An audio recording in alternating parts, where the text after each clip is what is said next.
A kiss that carried 1,000 unspoken words had raged for 6 cycles. Across 12 star systems, and humanity had refused to kneel before the Zorvath Empire. Like so many others before them, Commander Alara stood on the bridge of her flagship, watching the blue planet below with eyes that held both curiosity and confusion unlike anything she had experienced in her 20 years of service. To the Imperial fleet, their second-in-command approached with hesitation written across his scaled features as he spoke of the human vessel that had just disabled 3 of their heavy cruisers, using weapons that defied every tactical calculation. Their computers could generate humans were supposed to be easy prey when the Empire first arrived at their borders with demands of tribute and submission, but instead they fought with a ferocity that reminded Alara of the ancient tales her grandmother told about warriors who would rather die than surrender. Shorted her ship to intercept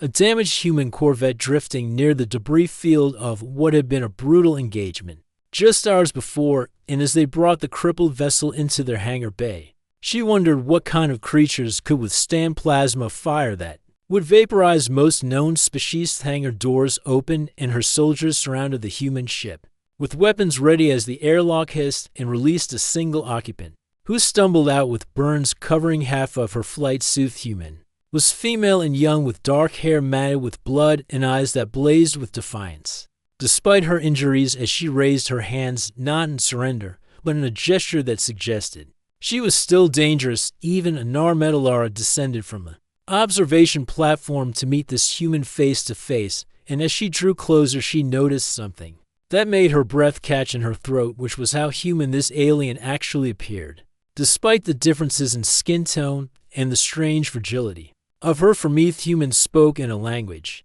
that the translation device struggled to interpret at first, but eventually the words came through clear and sharp like broken glass as she demanded to know what would become of her crew still trapped in the damaged sections of her ship. Alara ordered her medical team to extract the survivors and provide treatment, which earned her a look of pure shock from the human pilot, whose name was revealed to be Lieutenant Maya Torres of the Earth Defense Coalition. Over the following days, as Maya recovered in the medical bay, Alara found herself drawn to visit more often than duty required, and she would stand at the entrance watching this human, who refused to show fear even when surrounded by enemies, who could end her life with a thought. Maya noticed these visits and began to speak to Alara not with hatred, but with curiosity, asking about Zorvath culture and why an empire that commanded such advanced technology chose conquest over cooperation. These conversations stretched into hours as Alara found herself explaining things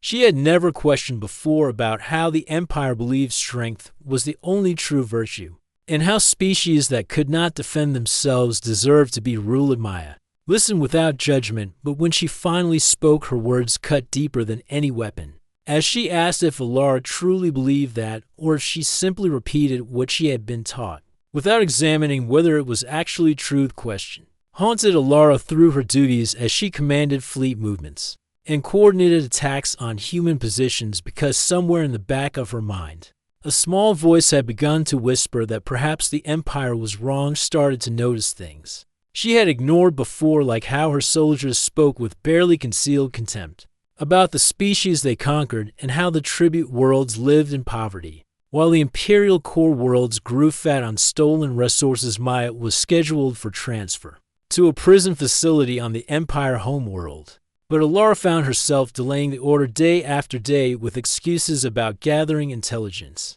even though she knew the real reason was that she could not bear the thought of never seeing the human Aganone evening cycle. Alara entered the medical bay to find Maya standing at the viewport, staring out at the stars with an expression of such profound sadness that it made something twist painfully in the commander's chest. Maya spoke without turning as she described her home and the people she loved, and how she knew she would never see any of them again because the Empire did not release prisoners, and even if they did, the war would probably destroy everything before that could happen. Alara stepped closer until she stood beside the human at the viewport, and for a long moment, neither of them spoke as they watched distant suns burn in the darkness. Told Maya something she had never told anyone before about her own doubts and fears about the path the Empire had chosen and how meeting the humans had forced her to confront questions. She had spent her entire career avoiding Maya's turn to look at her,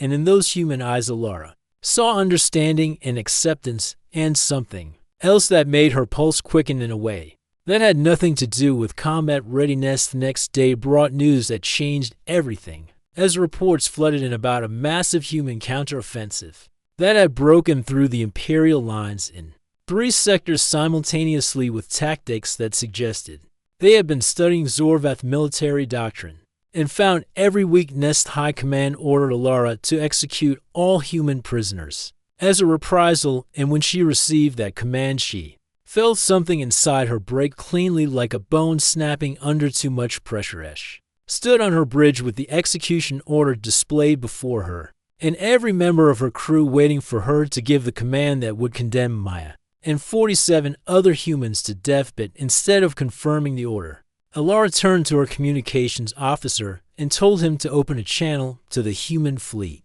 On all frequencies the channel opened and a human admiral appeared on screen. With suspicion and anger written across his withered features, Alara did something that no Zorvath commander had ever done before. She offered terms of truce and the return of all human prisoners in exchange for safe passage for her ship out of human space, and she made it clear that this offer came from her alone. Without Imperial authorization, the Admiral was silent for a long moment before he asked why a Zorvath commander would commit treason against her own empire, and Alara looked directly into the camera as she answered that she had learned from a human pilot that strength without honor was just another form of weakness. The exchange was arranged at a neutral station between the front lines, and as Alara watched the human prisoners board their transport vessels, she felt the weight of her decision settling onto her shoulders like heavy armor. Maya was the last to leave, and she stopped at the airlock to look back at Alara with an expression that held gratitude and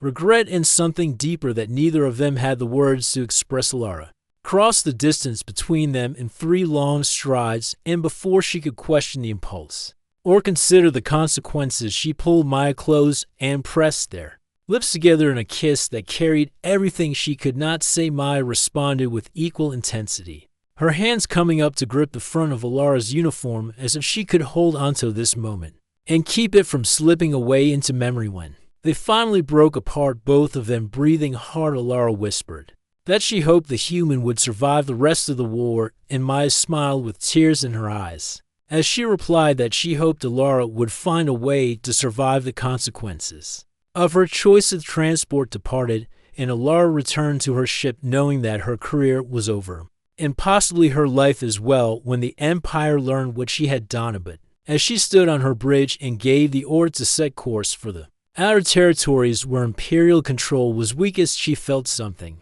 she had not experienced in years. Felt free,